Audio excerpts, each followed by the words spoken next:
Namo tassa bhagavato arahato samma sambuddhassa. Namo tassa bhagavato arahato samma sambuddhassa. Namo tassa bhagavato arahato samma sambuddhassa. Dear friends, today is the Navam full moon day. On this day, according to the Buddhist calendar, many important events have taken place during and after the Buddha's lifetime. The most important event is the appointment of the two chief disciples by the Buddha. Secondly, the first ever Buddhist council or Sanghayana was held in Rajagaha on a Navam Poya day. The decision to conduct this assembly was taken because of a comment made by a certain old monk who had obtained ordination late in life. When the news of the Buddha's parinibbana or passing away was heard, this monk observed, "Now we are well rid of the great ascetic. We were constantly troubled by his telling us, this is proper for you, that is improper. Now we can do what we like and we won't have to do what we don't like." When Venerable Mahakassapa heard this, he was troubled, and to preserve the Dhamma, he suggested holding a council for elders to rehearse the Dhamma and Vinaya. Thirdly, a code of ethics, Patimokka, for the monastics was proclaimed by the Buddha on a Navam Poya day. Fourthly, in the vicinity of the Chapala Chaitya, the Buddha addressed Venerable Ananda for the third time and said he could, as a person who had developed the four paths of accomplishments, that is the Iddhipada, if so desired, he could live for a kalpa or more. It is said that Mara had clouded Venerable Ananda's mind, and so he did not request the Buddha to live for a kalpa. Then later the Buddha announced that his parinibbana would take place 3 months later. These events took place on a Navam full moon day. I am going to talk to you about the first one I mentioned, that is the appointment of the two chief disciples by the Buddha. Upatissa and Kolita were two Brahmin youths who were friendly from their childhood. They each had 100 attendants. Both families were very wealthy. Every year these two, with their attendants, went to a certain mountain to watch a celebration. It was called Giragga Samaja, and people from far and near came there to watch and enjoy the dramas, music, songs and dances. Usually the two friends laughed and clapped and distributed money to the players, but that day they did not find the festival entertaining. Instead, they thought of it as a waste of time. While they were watching the actors, they thought that before they reached 100 years, they would all be dead. They felt life's transience, and they both wanted to find a way to liberate themselves from death. So they left home to become ascetics. Their attendants too went with them. They ordained under a teacher named Sanjaya. They learned everything that Sanjaya had to teach, but felt that was not a cure for the illness of universal suffering. Again they started wandering and agreed to go in separate ways, but promised each other that if one found the truth, he would inform the other. One day, Upatissa saw a monk calmly going on his arms round from house to house with a bowl. He had never seen anyone so peaceful and serene.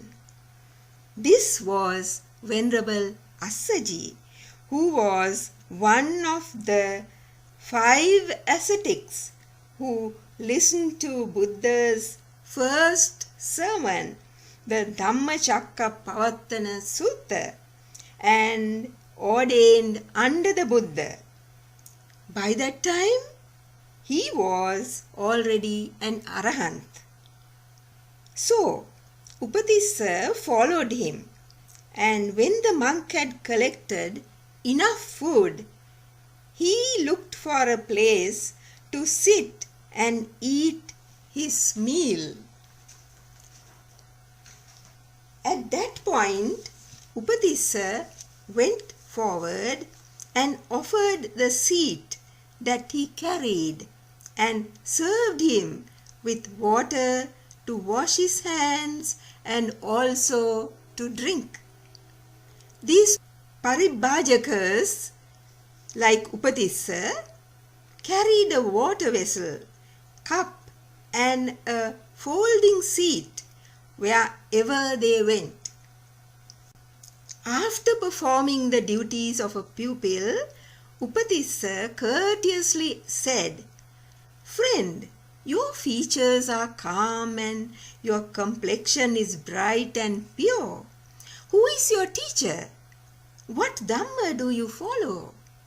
Venerable Assaji had heard that these paribhajakas can be very argumentative, and therefore he was rather careful. He said, "My teacher is the Tathagata." Upatissa again asked, "What does the Tathagata teach?" Venerable Assaji replied, "I am newly ordained and I am not able to explain the Dhamma in detail." Then Upatissa insisted, "Please tell me briefly and I'll try to understand and penetrate it." Venerable Assaji uttered a profound gatha which has a deep meaning. This is the gatha. Ye Dhamma hetu pabhava tesang hetung tathagato aha tesang chayo nirodho evang vadi ma samano. Now the meaning is this: of those things that arise from a cause, that is, those things that are conditioned or due to a cause, the Tathagata has told the cause. The Tathagata has found why these things happen and also what their cessation is. That is, how to stop this conditioning, how to stop it. This is the doctrine of the great recluse. At the end of the first 2 lines, Upatissa actually penetrated the meaning of the verse and attained Sotapanna or stream entry. He knew that this was the Dhamma he had been looking for. Overjoyed, he asked Venerable Assaji, "Where is our teacher?" And Venerable Assaji answered that he is living in the bamboo grove at Rajagaha. So Upatissa paid his respects to Venerable Assaji and said, "I have a friend with whom I must share the truth that I have learned today. We'll come together to meet the Tathagata. Venerable Sir, please go ahead and we'll follow." When Kolita saw his friend coming in the distance, he recognized the change that had come over him. His face was beaming with happiness. Upatissa repeated the verse that had transformed him from a Putujjana to an Ayya. At the end of the verse, Kolita too attained stream entry. Now, Kolita was impatient to see the Tathagata. But Upatissa, who always respected his teachers, restrained him, saying, "First let us go and try to persuade our present teacher also to join us."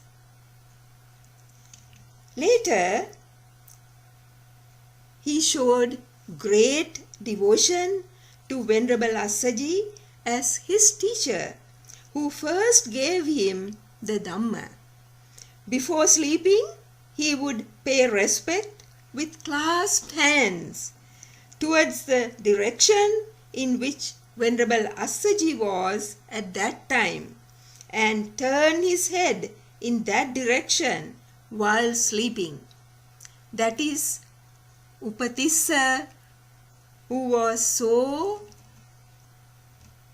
respectful towards his teachers. So the two friends went to Sanjaya, their present teacher, and requested him to join them to go to meet the Buddha. But Sanjaya said, "Having been a vessel, I cannot become a ladle." What he meant was, he was already a teacher. How could he become a pupil now? Still, when the two friends tried to convince this teacher, he asked them, "Are there more fools in this world or wise people?" They answered that fools are in the majority, but the wise are few. Then Sanjaya said, "If so, the majority of fools will come to me, and the wise few will go to the Tathagata. So my company will be greater." At last the two friends left, and all the pupils of Sanjaya left with them. Sanjaya was so overcome with sorrow that he vomited blood and fainted. Then 250 of the pupils stayed behind with him while the rest went away. When this crowd reached the bamboo grove, the Buddha was preaching to the assembly. Seeing them in the distance, the Buddha told his audience, "Those two friends will be my two chief disciples." So Buddha could see these two becoming the two chief disciples even before they had become arahants, not even ordained at that time. They came near, and after paying homage to the Buddha, they sat on a side. Then they said to the Buddha, "May we obtain the going forth and the higher ordination under the Blessed One." The Buddha said, "Ehi bhikkhu," meaning, "Come bhikkhus. Live the life of purity to end all worldly suffering." This was their ordination. Kolita, who was named Mahamoggallana after his ordination, attained arahantship in 7 days. while Upadissa, who was named Sariputta, attained arahantship in 2 weeks. It is said that because Sariputta had more to learn even than Mahamoggallana, his attainment took a little more time than Mahamoggallana. Sariputta, as the chief disciple, was only second to the Buddha. He was known as the Dhamma Senapati, or the marshal of the Dhamma. When both had attained arahantship, the Buddha assembled the bhikkhus and elevated Sariputta and Moggallana to the position of the 2 chief disciples. Then some of the bhikkhus criticized the Buddha, saying, "The Buddha is also partisan. Otherwise, how could he give the rank of chief discipleship to 2 newcomers when there are so many arahants who attain spiritual perfection before them?" The master, having heard of this accusation, told them, "I do not show preference, but give to each one what he or she has aspired to. From the time of the Buddha Anomadasi, these 2 made the aspiration to become the chief disciples of a future Buddha and fulfilled the necessary meritorious conditions known as parami." Venerable the Buddha Anomadasi was a Buddha who lived in the past before the Buddha Gautama. So, today I gave them what they aspired to. Similarly, Venerable Kema and Venerable Uppalavanna were made the chief female disciples of the Buddha. You can see how the Buddha treated both monks and nuns in the same way. The Buddha's explanation shows that we reap our own destiny.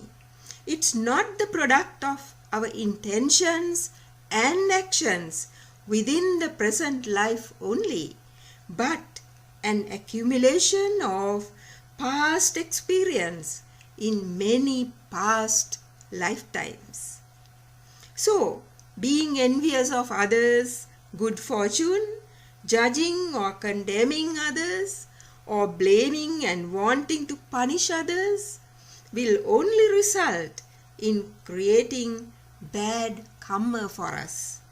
Instead, to be happy and understanding and doing good while we can, and to refrain from all evil is the advice given by all the Buddhas. Friends, isn't it interesting how the Buddha, the all-knowing, enlightened one, tackled such questions? He did not expect the monks to accept whatever he said or did, but explained the circumstances that led to his decision so that they would be satisfied.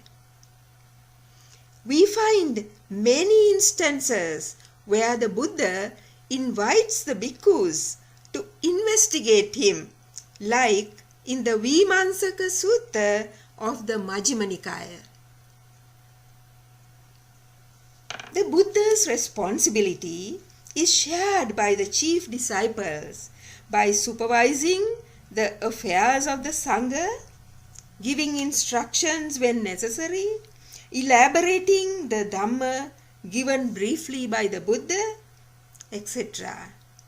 Whereas Sariputta was wise, caring, full of gratitude and humble. Mahamoggallana was famed for his psychic power. He used his psychic power to instruct and help others to attain to higher spiritual states. Just as they were close during their lay life, after ordination too, these two remained very close friends. And it was only in final parinibbana that they were parted. Mahamoggallana was so famous for his psychic power that other ascetics who had lost their disciples blamed him and wanted to kill him. They hired some robbers for the job. Twice Mahamoggallana escaped them by the use of his psychic power. His motive was not to prolong his life, but to spare the murderers the frightful karmic consequences of such a deed, because he was an arahant at that time. So if the robbers killed him, the robbers would go to hell. So in order to prevent that, the arahant Mahamoggallana tried to escape from there so that they would go away without killing him. But finally, the third time, when he searched his past for the reason for such an end, he saw that many eons ago he had killed his parents in order to please his wife. So you can see, friends, even though he was an arahant, he had a little remaining bad karma which he had to face in that life, the last life that he had on earth. Therefore, he allowed them to beat him to pulp. Mahamoggallana's psychic power was such that he was able to regain consciousness and meet the Buddha and then attain final parinibbana. After performing many miracles and preaching to the monks at the Buddha's request, Sariputta attained final parinibbana in his bedroom where he was born. But before the end, he was able to convince his mother Sari of the greatness of the Dhamma and help her to gain stream entry. When the relics of these two great disciples were placed in front of the Buddha, he extolled their virtues and said, "This assembly, O bhikkhus, appears indeed empty to me, now that Sariputta and Moggallana have passed away. But," says the Buddha, "that which is born, come into being, put together, and so is subject to dissolution, how should it be said that it should not depart? Therefore, bhikkhus, be an island unto yourselves, a refuge unto yourselves, seeking no external refuge. With the Dhamma as your island, the Dhamma as your refuge, seeking no other refuge." That was the Buddha's advice to the bhikkhus after the parinibbana of the two chief disciples. So, friends, on this Navam full moon day, calling the great virtues, the great qualities of the two chief disciples of the Buddha, we have acquired much merit and formed good intentions to emulate them. Let us share this merit with the deities and also our departed relatives and friends by chanting thus.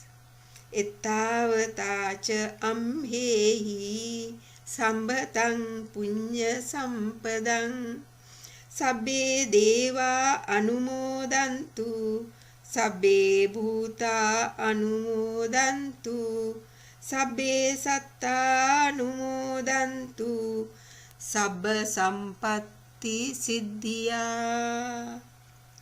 May all of us attain the bliss of Nibbana. Sadhu, sadhu, sadhu.